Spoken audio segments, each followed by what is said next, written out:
Hey guys, what's up? I'm back with another quick tip.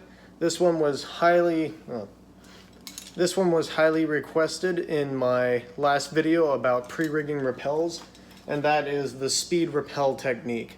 First thing I want to do is sort of talk a little bit about my latest rappel tether that I've been playing around with, which was brought up in my video, and a few people had some questions about it. But lately, this is kind of the carabiner I keep my rappelling stuff on, my third hand, and then usually my rappel tether. And so lately I've been playing around with a 90 centimeter sling, so slightly longer than a single length. So lately what I've been doing with my 90 centimeter sling is find the bone, of course, and I just am girth hitching it onto my belay loop. There we go. And then I add in a shelf. I have been, at first I was playing around with doing a clove hitch with a locker, which I've messed around with before. Some people really like doing this. And then I have my point here. But after doing that for a few rappels, I kind of didn't like it as much as just putting an overhand knot in. And then I would clip my ATC to the bottom part of the shelf to sit on the overhand knot, like that. Then I take my locker and I clip it to my quad sling, and then this is sort of the rappel tether I've been working with. I don't like doing this with a double length because I feel like that gets me a bit too long, and I think the 90 centimeter is really nice length because it gives me plenty of room to like work with my anchor and the rope, but it's also kind of a smaller sling to carry up. Some people don't like girth hitching anything to their belay loop, any soft material to the belay loop, but I personally don't have a problem with it, and plenty of other people don't have a problem with it. It's more a stylistic thing than anything. And then I would also clip my third hand just to my belay loop, same as always. So this right here is just your standard Dyneema nylon mixture sort of webbing. This is made by Blue Water Ropes, and it's just as strong as any other sling. However, I just recently got a few of these aramid fiber slings.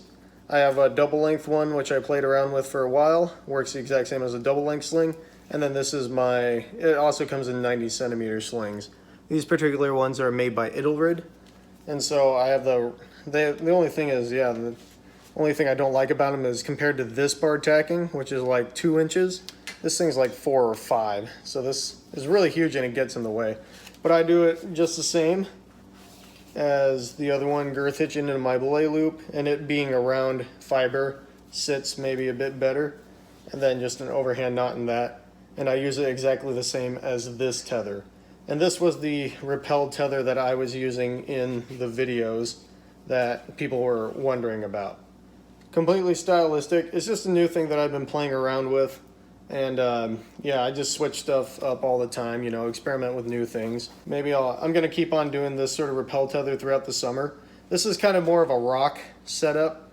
I don't think I'm going to use this in the Alpine because that would require me bringing a completely new or another sling along when I usually already have a double length or a single length if I want to use that for my extension, which I generally don't. So it's more of a rock thing just to carry along, and I actually won't bring a double length if I bring this because I only use the double length for a rappel extension, and this one does the exact same job. So I hope that cleared up the water a bit. I know some people were a little bit confused about it or wondering what I did, and I'm sure there's some people that are typing up a comment right now telling me that I shouldn't girth hitch things through my belay loop. But as long as you remove it after every time you're done rappelling and you don't leave that permanently on your harness, there's really nothing wrong with it. And a lot of the experts say that there's nothing to worry about yet. So until a study comes out that proves that that's really bad for materials, it's pretty much fine to do. So anyway, moving on to what you guys are actually here for, the speed technique for a party of 3 while rappelling. And so I have my rope right here. I have the middle marker on my little makeshift anchor. And the idea with this is there's going to be 3 people. Generally, this is something that you want to do with more or less the same amount of experience with folks. Or if you are the most experienced, you have to give them very clear instructions and you have to have some experience with this specific technique. At least I would recommend having some experience with this specific technique with people that are equal or more experienced than you before bringing it into a realm with less experienced folks. I have done this with another person who is this roughly the same experience level and another person who is less experienced. So anyway, what we're going to do is we're going to pick someone to go last. In that case, this is going to be the gray ATC with the blue locker. And we're just going to load them up like normal, both strands, both sides. There we go. Lock up that carabiner.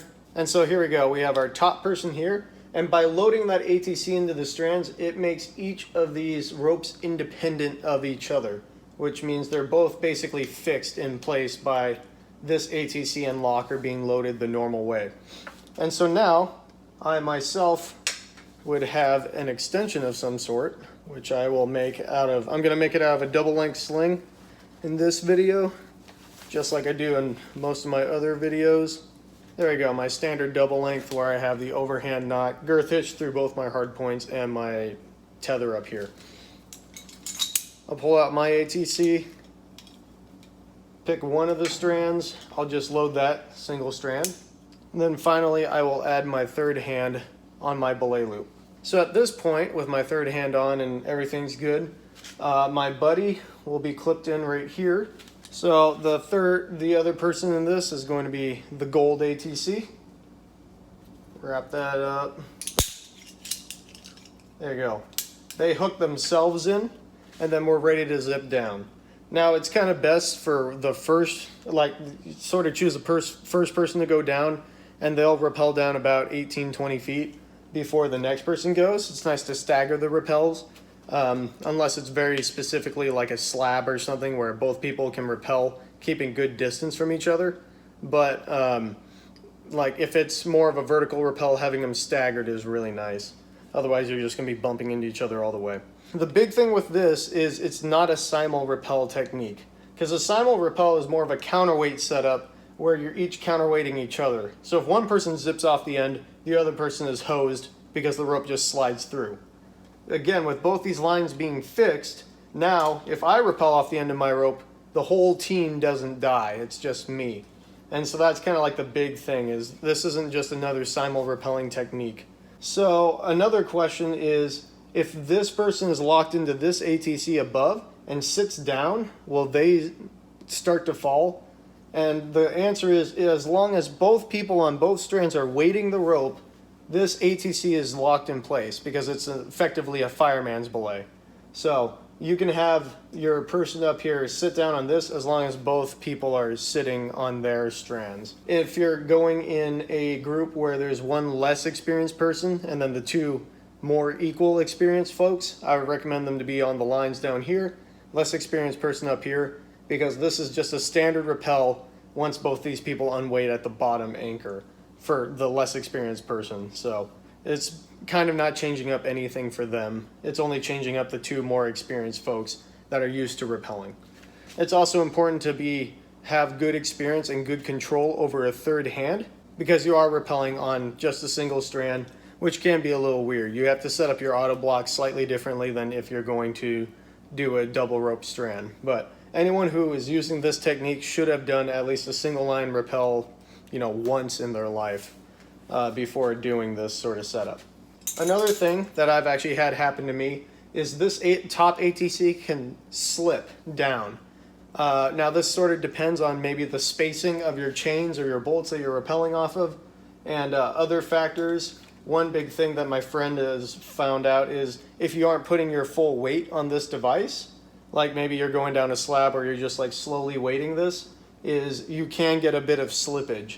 And sometimes they can really travel on you. I've had this ATC go down like a foot before it finally stopped, and it stopped slipping. And so there's a couple of ways to counteract that. One is, and this is the one that's like the craziest thing, is just put your full weight on it at the start, because the more weight is on this thing, then the more it'll pinch and grab. Or another thing you can do is just throw an overhand knot. And then that way it'll slip down to the knot, and then you're good to go. And then when the second's ready to rappel, they can load up their ATC down below and then untie the knot and then go down.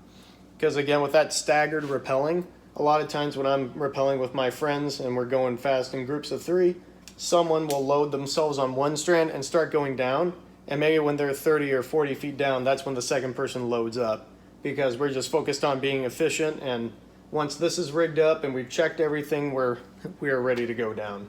Once you get down to the anchor below you, it's the same exact deal, where you stop,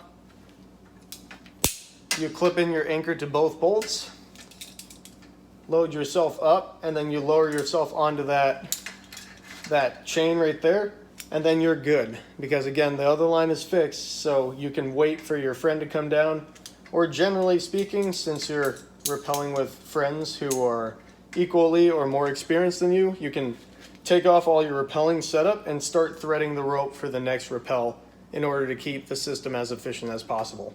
And then once both of you are off the lines, your friend is good to start rappelling down with a fireman's or whatever else is backing them up. Maybe they're using a third hand as well. Well, there you have it, guys. That's the speed technique. Not exactly too much to it, but just sort of keep in mind the important things that I've said about this. You can do this with any tubular device. A lot of people like sticking GGs up here for the top belay device or rappel device. In canyoneering, you will see that technique a lot with GGs up here. But anything else, the megajoule, the gigajoule, any tubular device that holds 2 strands, this will work.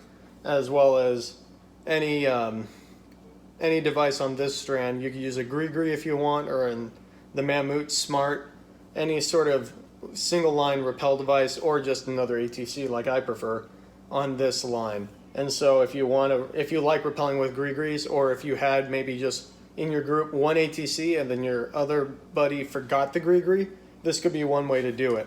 You just load up your ATC right here. The more experienced person goes down on the gree, and then once they hit the bottom, the person with the ATC above rappels down.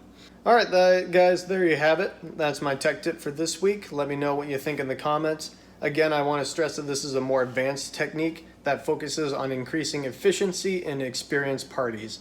So this is not something that you should be doing if you have little to no experience, multi-pitch climbing or otherwise, or especially rappelling, and you always want to have a backup in this system.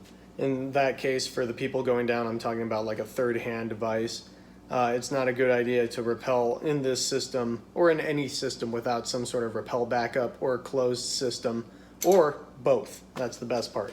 When in doubt, if you're worried about this technique or anything about it, just rappel like normal. It's better to be alive than efficient. So here's a little bonus talking about rappel tethers. I had another guy bring this up in a different comment on a video about different sized rappel tethers for pre-rigging rappels.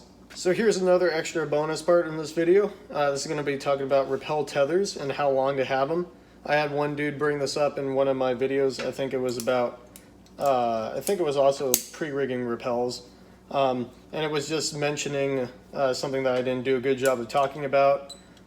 When you're adding in your people above you, this is where I'm rappelling the bottom ATC. So I'm rappelling first. What I can do is I can have the smallest extension out of the group, and then the higher you go, more or less, the more long you want to make the extension. But if you're pre-rigging the rappel, pretty much you want to have an extension on there, because if I'm clipped in here, the person who's rappelling is moving around a fair amount, and I'm locked in place right here because their body weight is holding me in place. So if the repeller is moving around a whole lot like this, I'm staying in a comfortable spot, and I can stay in my comfortable spot even if they're way out here. If I was clipped in hard, maybe even to my belay loop here, oh, if I can get up that high. Now, the minute the repeller goes over here, I have to lean myself way out to the side. So that's one thing you really want to consider if you are doing the pre-rig method, is you want to have some sort of extension. Doesn't matter what extension, but just something like that. On that same note, the reason why in my extensions in general, especially the one that I showed you at the start, which is my current go-to extension, the reason why I keep that knot so close to my harness is because in general, I'm coming down first. And so I don't have to have too much distance in my rappel right here. So I can have the rappel device a bit closer to my harness. Whereas if I was rappelling with my friends or I wasn't going first necessarily all the times, I may want to extend that or move it around. That's just another thing to think about. But when you're the first rappeller going down, like you commonly are when you're guiding, then it's nice to have that ATC a bit closer to your harness. A lot of people, including guides, nowadays are going to the lock-in quick draw. Just clip one end into your belay loop, clip the other end into your rappel device. There we go. And then they usually have a separate sling to connect them to the anchor. They can clip their third hand onto their belay loop with another locker, and then that's a pretty nice short extension you can use for rappelling down as long as you're going first.